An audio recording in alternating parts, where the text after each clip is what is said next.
Hey everybody, it's Marvel DC Van here, back again with another rant.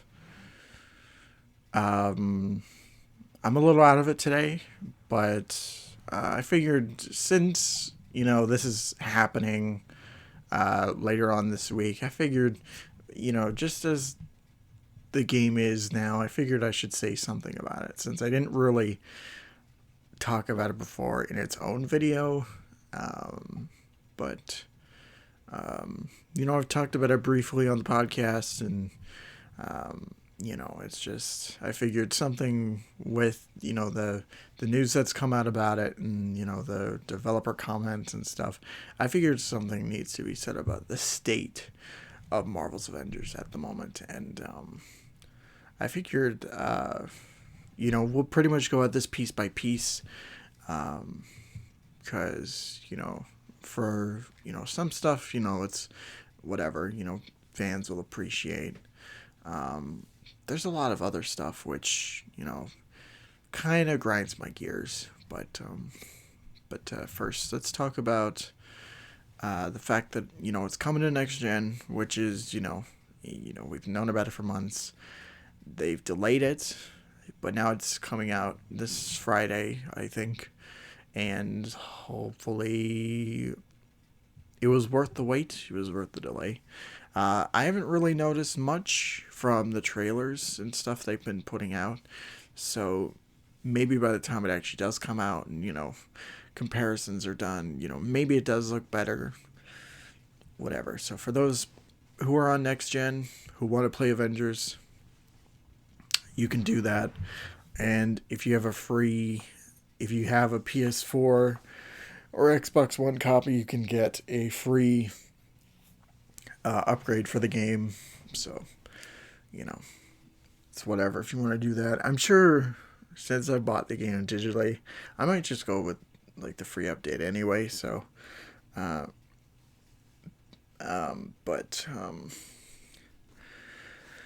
yeah, anyway, moving on to, the other new stuff, which is the Hawkeye content, the story. I didn't play the Kate Bishop stuff, but, I'm sure it's going to be more of the same thing. It's more missions, you're just fighting robots, and, this time Maestro shows up, which that's kind of cool, but there's just not really much else to be hyped about. But one thing about the characters that really angers me and disappoints me is the main Avengers roster. They had character cards, and if you did challenges, you get points for those character cards, and you'd get rewards for those character cards. For the main Avengers, all of them were free. So Cap, Iron Man, Hulk, Thor, Black Widow, Kamala, like all of those didn't have to pay anything. For all the new characters joining, you gotta pay for those. And I don't understand why. It's just, you already had a good thing going with, taking these characters, which are free, by the way. You don't need to pay anything for the characters. So you already had a good thing going with that, but then also you're gonna put a price tag on there anyway for content of those characters, and that just, I don't know, man. You already have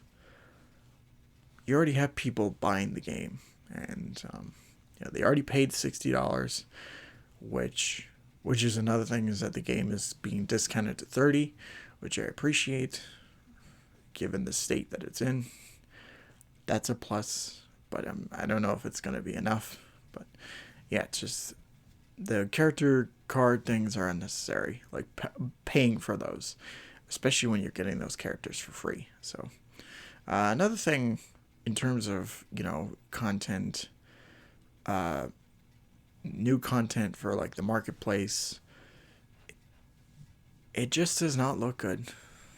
Like I saw not too long ago, they had Ultimate Iron Man in the store, and it sucked. It was just bad. Like They also had like the knight, the king Iron Man thing with the cape, and it's literally just the Mark One armor with a cape, maybe like some extra paint on it. You know, nobody wants to pay for a lazy reskin. People want to pay for costumes that are accurate to the comics. Like if you're gonna go with comic costumes, at least go all the way. Like you don't half-ass it. And yeah, like even a game like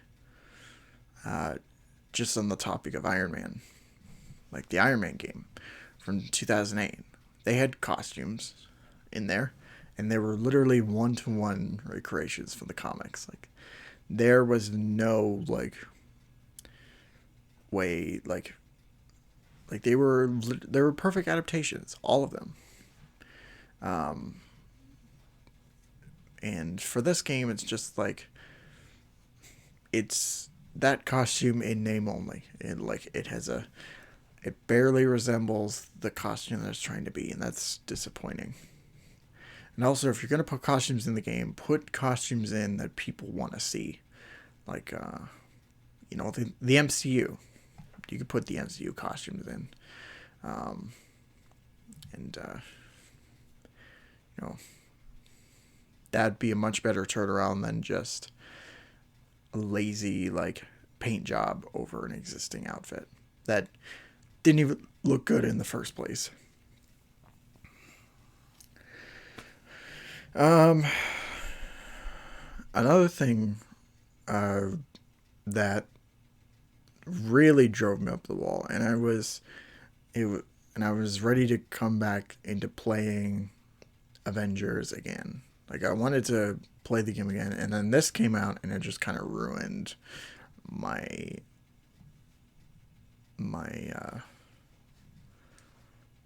my intrigue, because I haven't played the game since September. Like I played for a little bit, I did the story, I did some of the side stuff, and I got bored. Like I just could not get behind the multiplayer. It was not good at all.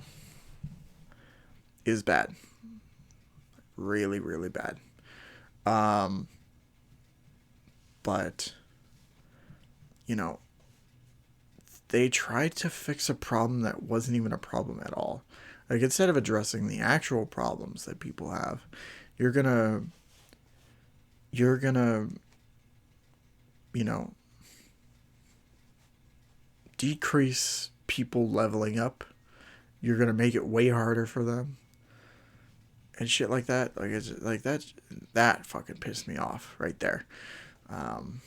Because nobody I knew that was playing the game, nobody had a problem with that whatsoever. Not one person said like nobody had problems with leveling up. Like I don't know. It's the kind of thing where you see that in the article, you see the devs talking about it, and you're just scratching your head going, why is this even a thing? Like there's way more other problems with performance and just bugs overall that you could have,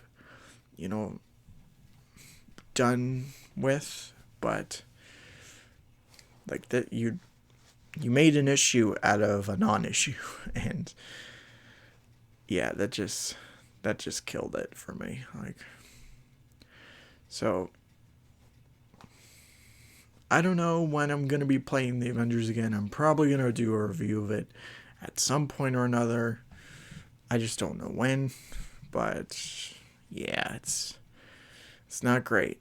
It's not that great at all. And it's kind of a shame, really, because this was a game that I was hyped about, especially coming off the heels of Spider-Man PS4. Like the Avengers has so much potential for a video game, and when it came out, there were some good things about it. Like the Avengers themselves were really enjoyable. The story for me was kind of interesting, but everything else surrounding it just was a mess. And really sad. But hopefully, Square Enix, they get their shit together for future content. We still have no idea what's going on with Spider-Man. Apparently Black Panther and War Machine are also supposed to be in the roster. So hopefully we'll get something about those. And maybe the game at some point will be better. But as it is right now, it's just still like it already digged itself a hole, but it's just still digging. And yeah. But anyway, that's pretty much going to be it from me for this video. Like I said, I'm out of it today, so I figured that I gotta have something for this week, and I've been thinking about this game for the last while, and I figured why not make a video about it. So don't forget to like, comment, subscribe, share all that fun stuff. Please follow me on everything down below: Twitter, Facebook, Instagram, and also I have a Discord server if you're interested in joining. I will see you guys Friday on the Speaking Nerd podcast channel. We're going to be doing something relating to Zack Snyder, so that'll be a fun discussion. But anyway, thank you all so much for watching, and don't forget to take care of yourselves. See ya.